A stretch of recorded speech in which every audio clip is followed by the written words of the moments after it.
Profesor, muy buenas tardes. Mi nombre es Jaime Miguel Nolasco López.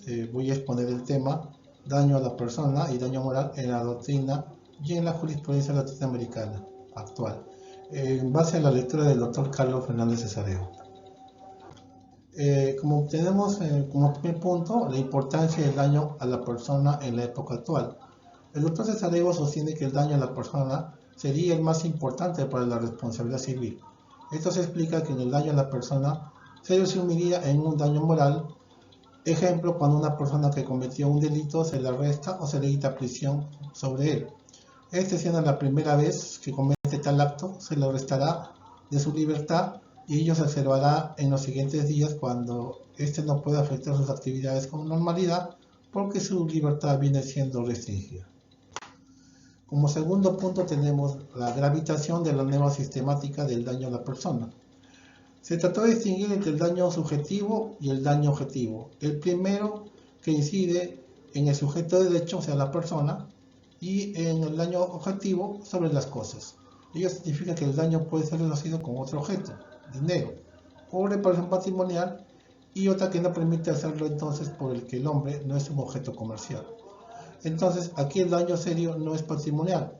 Entonces, así visto el daño, habría una clasificación desde el punto de vista de su naturaleza y la consecuencia del daño. El daño subjetivo está más relacionado a la parte psicológica que repercute en el hombre.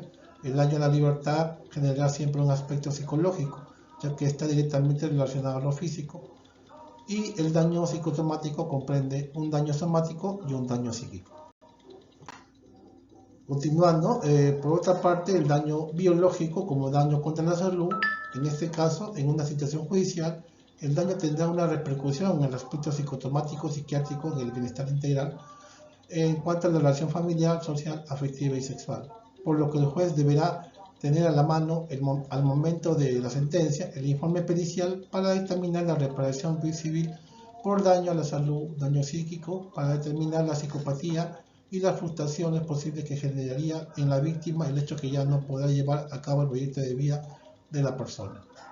El doctor Cesareo en este artículo sostiene que al ser el hombre el sujeto del derecho, cualquier daño que repercute en su integridad necesita de una reparación por tener un valor la vida humana y porque todo daño causado lesivo al ser humano. Como tercer punto tenemos daño a la persona en el Código Civil de 1984.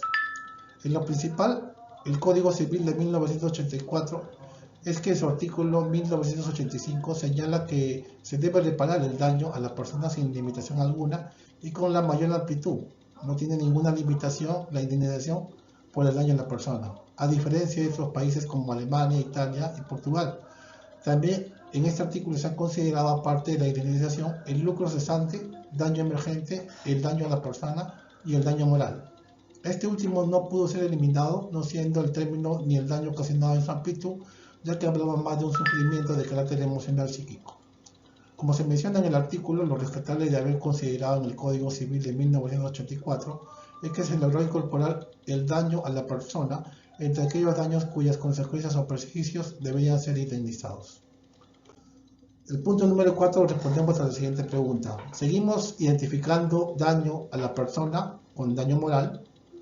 El término utilizado como daño moral es muy amplio y se creía conveniente utilizar el término adecuado, que es el daño o sufrimiento emocional que acontece en el hombre a quien repercute, ya que no refleja el contenido del concepto que decía el daño a la persona en particular.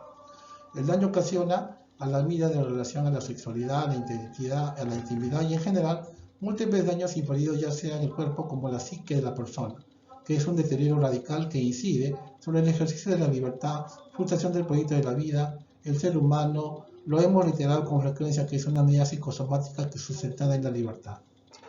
El daño moral no es otra cosa que praesertium doloriae, que vendría a ser la indemnización que en materia de responsabilidad acuerdan los tribunales para compensar o reparar los sufrimientos físicos o morales experimentados por la víctima de una determinada lesión. Quinto punto, tenemos daño a la persona y daño moral en la doctrina jurídica latinoamericana. Los diferentes juristas latinoamericanos como Mose y Turraspe, argentino, en su ponencia Más allá del daño moral, el daño a la persona, deja bien en claro que la categoría de daño moral hay que omitirla de los códigos para sustituirla por la de daño a la persona, que en el llamado daño moral no es otra cosa que un simple daño jurídico, un daño en la vida de relación que otro cause.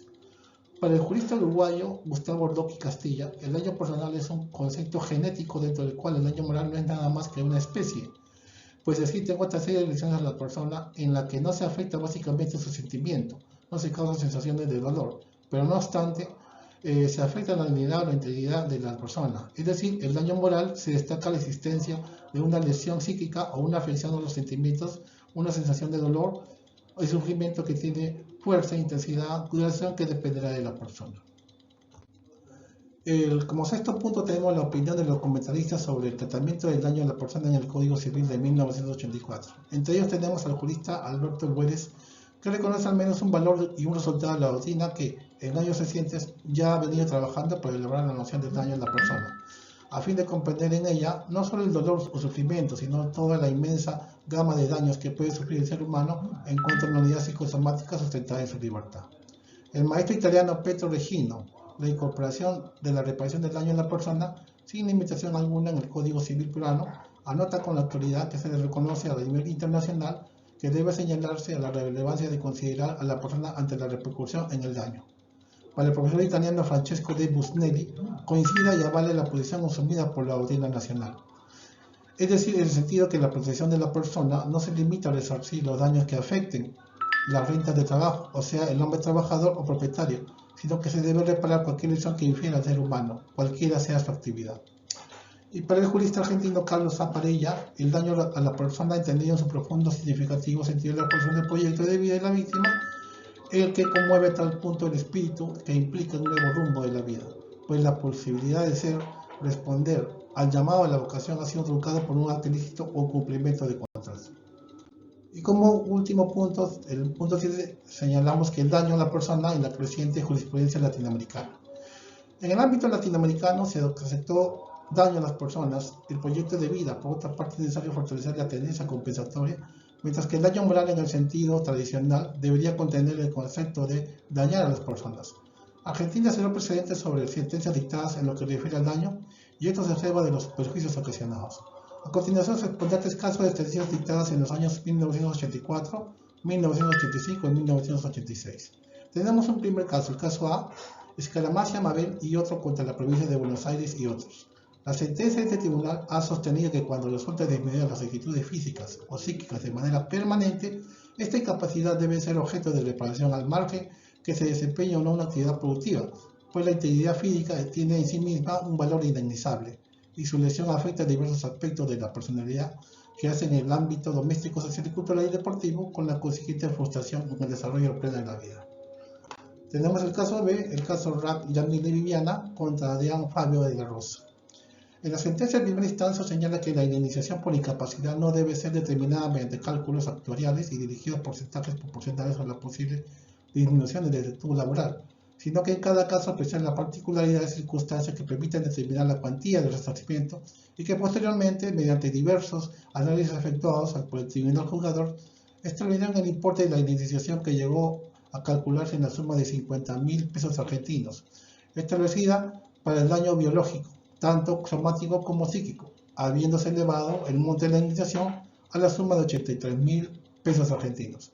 Y como último caso tenemos el caso C, el caso MM contra el Hospital Privado Rosalía Lavalle Morales de Maceo, es Clínica Rural de la Madre. Este caso ocurrió en el Perú. Los progenitores de la menor de iniciales MM nació en el mencionado hospital al 7º día de la etapa de posparto. La niña presentó un cuadro febril de irritabilidad, hiporexia, con tendencia al sueño hiperactivo, el cual dicho hospital decidió llevarla al Instituto Nacional del Niño, y luego de su evaluación se le diagnosticó padecer de una meningoencefalitis con acceso cerebral y con síndrome consultivo, todo ocasionado por una sepsis neonatal que se originó en el mencionado hospital que no estaba debidamente desinfectado en el ambiente donde se produjo el parto, recayendo la responsabilidad en el referido hospital, originando un daño terrible a la niña recién nacida. Al anularse el proyecto de vida, no podía realizarse como mujer, el cual se inició proceso judicial y la sentencia fue que el hospital tenía que pagar una reparación por una suma de $12.000 americanos por concepto de daños y perjuicios en desmedro de la niña. Bueno, profesor, eso es lo que podía resumir toda la lectura que he dado. Muchas gracias.